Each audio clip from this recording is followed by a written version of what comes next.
Sziasztok, ez itt újra a VR, és a nagy kérdés az, hogy mit keresünk Dombóváron. Hát ebben a videóban megpróbáljuk elmagyarázni ezt.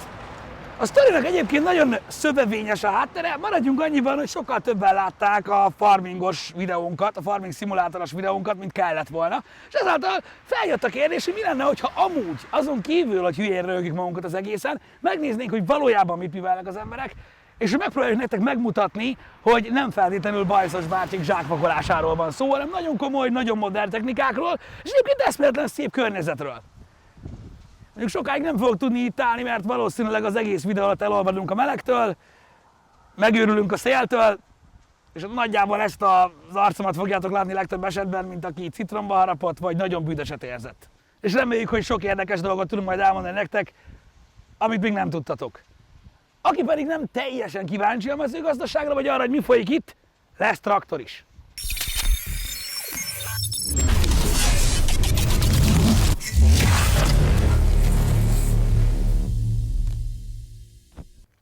Az 1994 óta magyar piacon lévő Corteva AgriScience, vagyis a videó támogatója, a világpiacon vezető szerepet tölt be a vetőmag termékek és növényvédőszerek előállítása területén. A Corteva mellesleg a Farming Simulator League Farm Simulator bajnokság 2019-2020-as szezonjának fő támogatója. De akkor merüljünk bele inkább, hogy ma pontosan miről is lesz szó. Azon kívül, hogy szeretnénk nagyon-nagyon röviden bemutatni, mivel foglalkozik az Agrárvéta Kft., szeretnénk megmutatni tulajdonképpen ennek az egész gazdaságnak a lényegét, ami annyira megfogott minket, az pedig nem más, mint az újrafelhasználás, és tulajdonképpen egyfajta jövőben gondolkodás. Az Agrárvéta Kft. Egyébként több mint 50%-ban kukoricatermesztéssel foglalkozik, termés és vetőmag szinten is. Egyébként amiről ők híresek, és ami nekik egy ilyen fő koncepciós vonal, az konkrétan a vaxi kukorica gyártás, ami egy igen magas keményítő tartalmú kukoricafajta, amit egyébként nagyon magas minőségű élelmiszerekben, vagy akár a gyógyszeriparban is használnak, szóval ezek nem feltétlenül azok a verziók, amiket odadobunk a malacnak.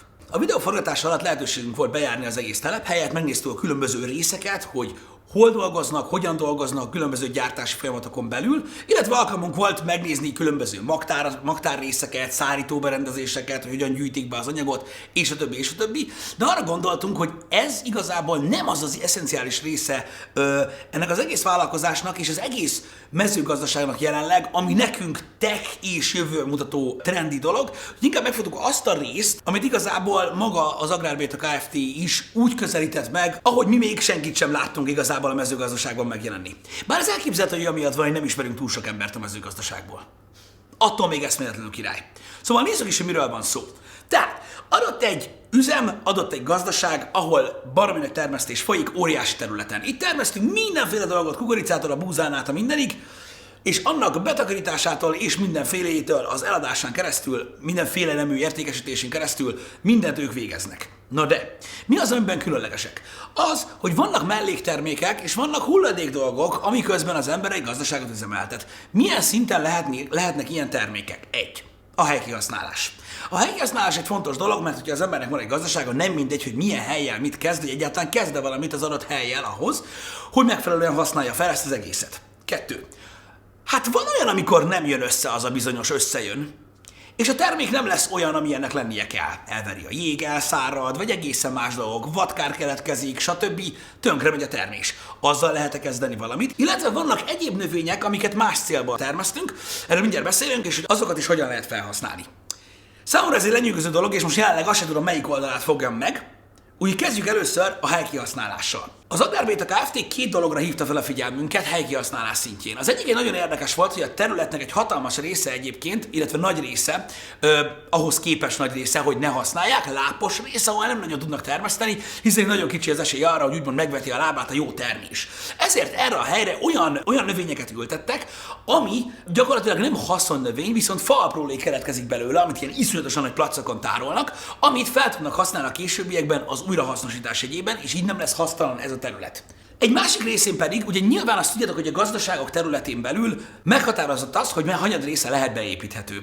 És az ő területüknek egy jó nagy része már nem beépíthető terület volt, viszont nem tudtak mit kezdeni a helyzettel, ezért hát mit csinálunk? Napelemet. Végülis az eredeti ötlet az onnan jött, hogy a terület 40%-a beépíthető. Több nem. Ez nálunk annyit jelent, hogy még egy magtár is kész. Tehát még kisebb, magtár és kész. Az összes többi a zöld területen kell hagyni kötelezően. Hát mégis mit csináljunk vele? Ne csak füvet nyírjunk, mert aznak nem sok értelme van. Birkát nem akarunk tartani, akkor legyen napelem. Nincs, nem növeli a beépítettségi százalékot, nem növel semmit.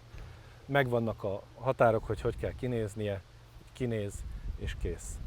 És utána nem kér enni. Tehát ha egyszer kész van, kész van.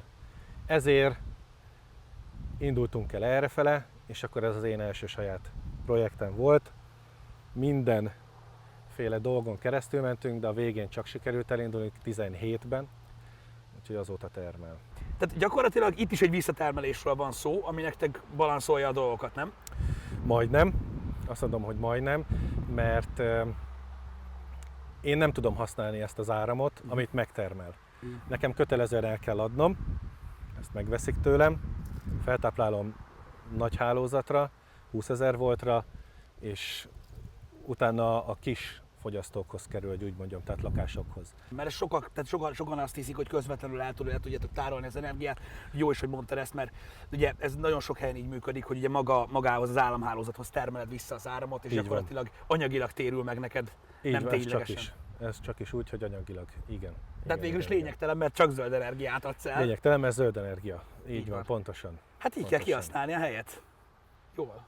Növény. Milyen növény lehet még ezeken a fákon kívül, amiket az apróléknak használnak? Mint megtudtuk, van például egy olyan anyag, amit silócéroknak hívnak, amit elsősorban arra használnak, biztos, hogy ki fognak nyírni egyébként azok, akik mezőgazdasággal foglalkoznak.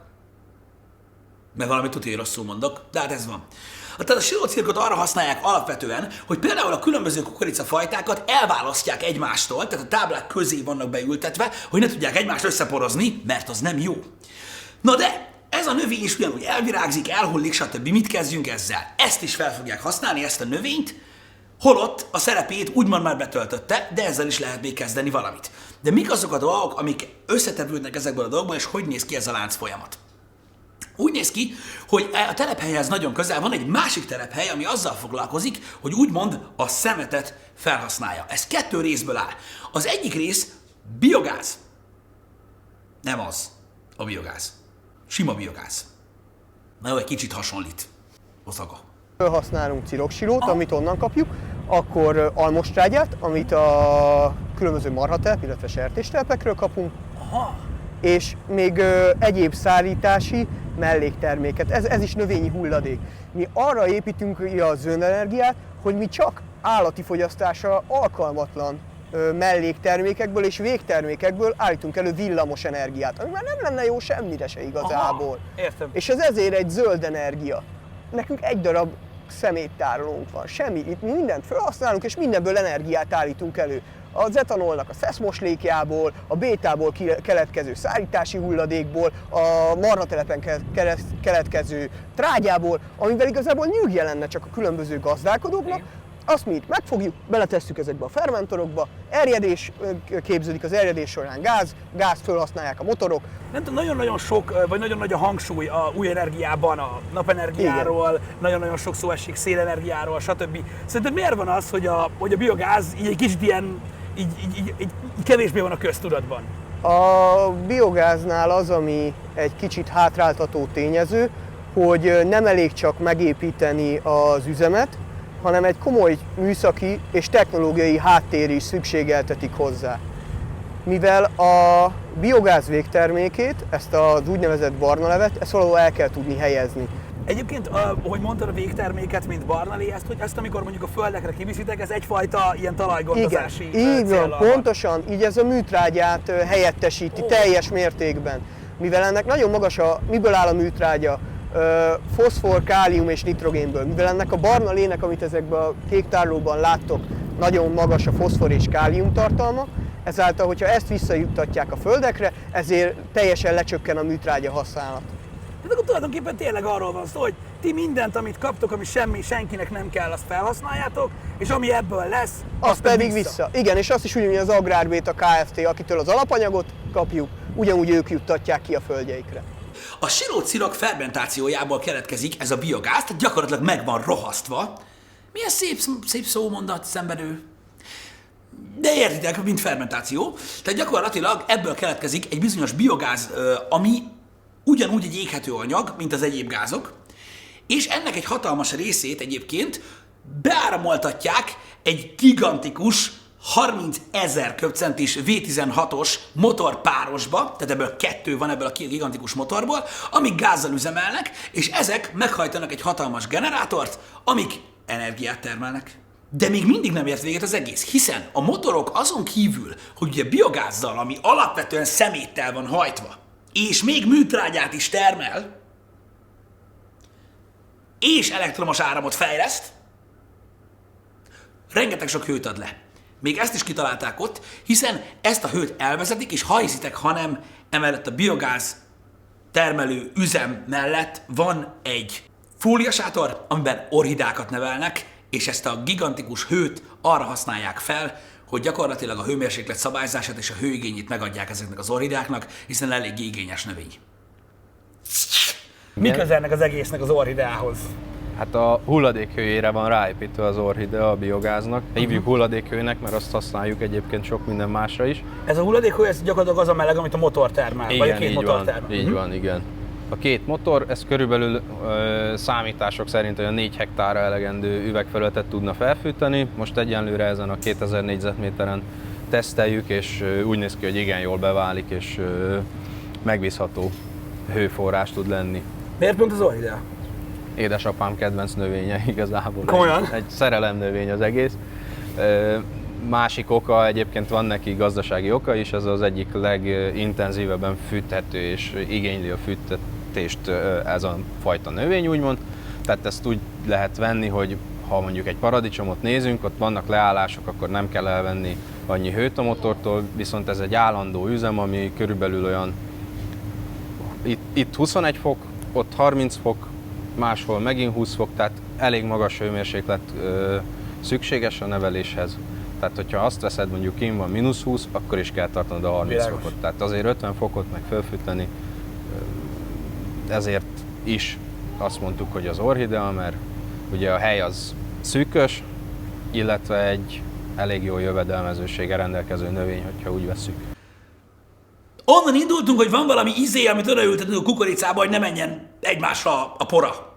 No de mire használjuk a faaprólékot? Nagyon fontos, emellett az üzem mellett van egy másik üzem, egy teljesen számítógép által vezérelt. Hogy kell ezt szépen mondani, Jani? Szeszfőzde. Ez tulajdonképpen egy etanolüzem, egy nyerszeszgyár. Itt éves szinten egy olyan 13 000 tonna kukoricát vagy búzát próbálunk feldolgozni, és ebből lesz egy cirka 5 millió liter alkohol. Wow. 100%-os alkohol. És ez, tehát az a kukorica, amit erre használtok fel, az a kukorica, ami nem üti meg azt a minőségi normát, amire... Igyekszünk odafigyelni arra, hogy rossz minőségű kukoricát, gabonát dolgozunk fel. Ez etilalkohol, de ez úgy néz ki, hogy ez amúgy maga 96,2%-os alkohol. Ugye ez mondjuk cirka 9 millió liter pálinka. Tehát pálinkában nézve a dolog. Tehát, hogy ez egy duplája a pálinkának. Összesen 340 köbméter 96,2-es alkoholt tudunk eltárolni, és akkor ezekkel a szép kamionjainkkal küldjük kifelé. Ezeknek a felhasználása gyógyszeripar, vagy másfajta... Ezt eredetileg bioetanol alapanyagnak, tehát mint az üzemanyag alapanyag keverékhez használják fel. Most már lejárt ez az 5 éves pályázat, úgyhogy most már elindultunk a denaturálás irányába. Készfertőtlenítőszert állítottunk belőle kísérleti jelleggel, az nagyon jól működik, egy nagyon jó terméket sikerült belőle kreálnunk, úgyhogy ezt a vonalat próbáljuk. Meg nem erősített információk szerint italt is előállítanak természetesen. Valahogy éreztem, hogy így lesz. Szóval tulajdonképpen arról van szó, hogy majdnem minden részét annak a területnek, amin ugye dolgoznak, újra fel tudják használni, zöld energiává tudják alakítani, és a többi. Ez valami eszméletlenül jól működik, és minket ez nyugodott le. És nyilván az a teki része a dolognak, hogy megvannak azok a modernizált dolgok, amitől király ez az egész.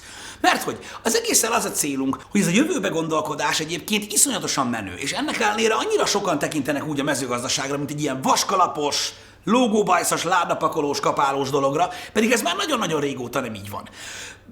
Ha csak azt tesszük példaképpen, hogy megnéztük, hogy néznek ki a traktorok. Szóval, traktor, ez egy elengedhetetlen dolog, meg ugye nem is akartunk mezőgazdasággal kapcsolatos videót csinálni traktor nélkül, ez nagyon Igen. fontos. De inkább általánosok beszéljünk róluk. Oké, ez rohadt nagy, és nekem nagyon tetszik, majd jól bemegyek, meg bemászok. Jó. De néhány dolog, ugye említetted, hogy ti is GPS-szel tudjátok követni a traktorokat, Így van. ahogyan dolgoznak. Ez már mindegyikre igaz. Ez mindegyikre igaz, az összesbe benne van a nyomkövetés, hogy így mondjam. Tehát én a számítógép előtt látom, hogy ki merre mozog, mikor mozog, hogy mozog, mennyivel megy, milyen a fogyasztása. Tehát elég sok minden, mikor állt meg, mennyi időre állt meg, ilyeneket mind lehet látni már számítógépen, és ezt ott is nyomon tudom követni. Ez már mindegyikbe benne van nálunk, az összesbe. Ez az RTK rendszer, ez pontosan micsoda? Ez egy 2 centi pontos GPS, ami vezérli a traktort. Igen. Tehát, ha van egy hosszú táblád, és megfordulsz a végén, és elindulsz, hogy most arra van az egyenes, bekapcsolod az RTK-t, és akár a levest meg tudod enni. Értem, tehát már mint felügyeleti szervezet ül benne a igen. sofőr, amúgy magától, Amúgy magától megy. magától csinálja. Tartja a nyomot, tartja a sebességet, tehát mindent optimálisan tart, látja a gépet, hogy működik, stb. Ezt a sofőrök kényelme érdekében is, vagy pontosság miatt jobb sokkal, vagy hatékonyság miatt jobb sokkal könnyebb a lába, mint a sofőrnek? Könnyebb a lába, mint a sofőrnek, de nem ez a lényeg. De amit elmondtál, mindegyikbe belejátszik, sofőrkényelem is, persze természetesen, mert hogyha vet az ember, és néz egy nyomot, hogy nekem azon kell menni egyenesen, az 10 órán keresztül, vagy 8, vagy 12 órán keresztül nézni, hát fárasztó. Fárasztó. Emberek vagyunk, hibázunk. Benne van. Ennek a kiküszöbölésére is jó, tehát kényelmi funkció is, pontos, nagyon pontos, és vannak már olyan rendszerek, amik az RTK össze van kapcsolva a vetőgéppel. Ó, értem. Tehát a vetőgépet is szabályozza, hogy mikor vessen, mikor ne, vagy esetleg mennyit vessen. Én megnézem belőle egyébként ezt, már csak, hogy így megnézem belőle, mert tehát világért sem szeretném fárasztani a közönséget azzal, hogy mekkora motor, meg milyen. Igen, nagy. Csak úgy megnézném így kényelmi szempontból, hogy még emlékszem, amikor először ültem életemben traktorba, abban volt egy szék. Ez oké. Ez rendben van. Eddig mindegyik stimmel. Na jó! Hát hagyjál már, hát mi a ló? Mert hogy ültem én már teleszkópos ülésbe, de ez azért úgy kamionba például, Igen. de ez egész komoly kilengés. Egész komoly kilengés. Igen.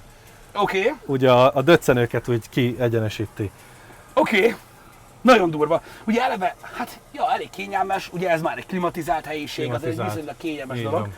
van. Durva, mert néhány nézőnk van, aki dolgozik traktorral. Azt nem tudom, hogy ennyire moderne, de reggeli műsorokban mindig küldik a képet, hogy így nézik a traktorból. Akkor most már tudom, hogy lehet, hogy ilyen RTK-s a cucc, tudod? És akkor ők meg nézik a műsort, miközben a traktor gyönyörűen megy.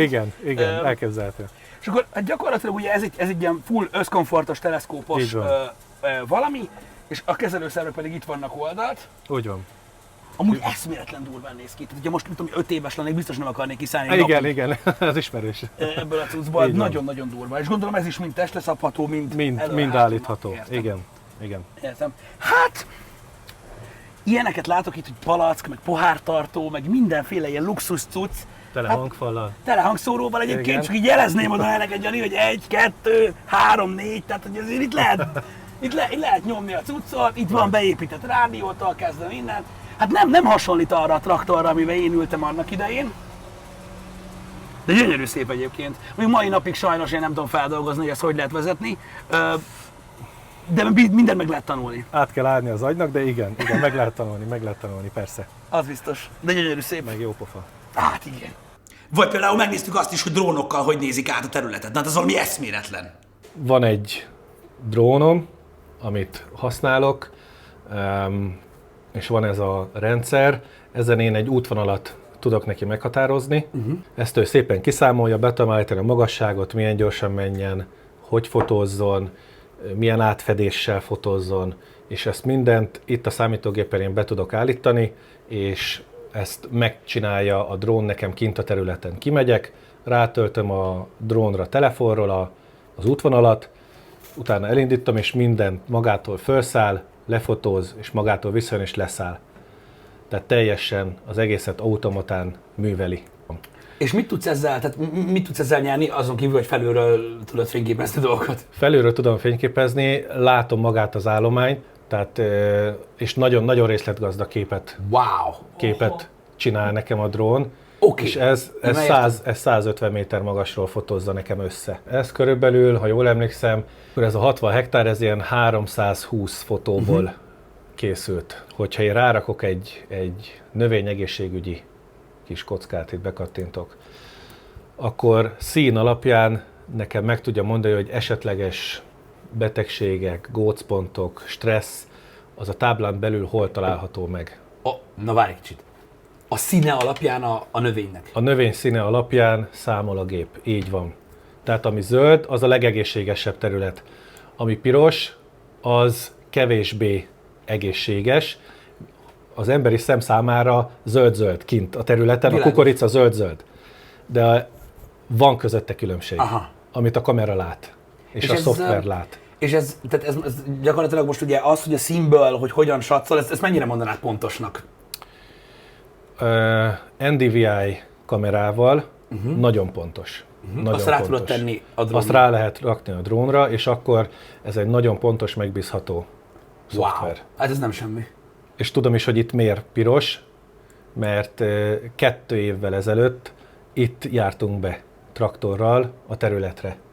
És megvan, és keményebb a talaj, és ez látszik a növényen. Tehát ilyeneket vissza lehet nézni.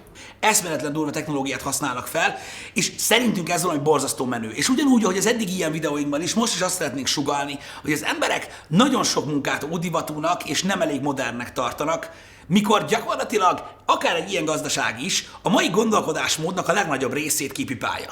Hiszen ugyanolyan progresszív gondolkodásról, ugyanúgy a környezetet akarja megmenteni, ugyanúgy a zöld energiáról van szó mindenhol, és ugyanúgy a technológiát használják fel ahhoz, hogy fejlődjön az egész.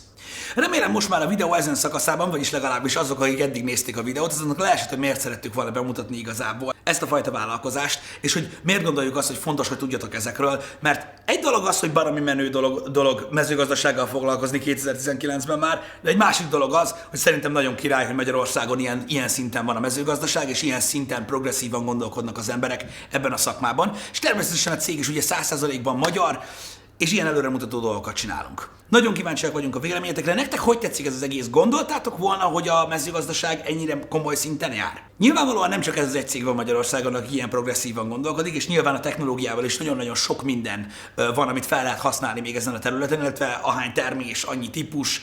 Tehát ez egy borzasztó izgalmas téma, amit ti is látjátok, hogy micsoda szakértelmet igényel, de azért reméljük, hogy átjött a lényeg. Ha átjött és tetszett a videó, nyomjatok egy lájkot, és legközelebb találkozunk. Szevasztok!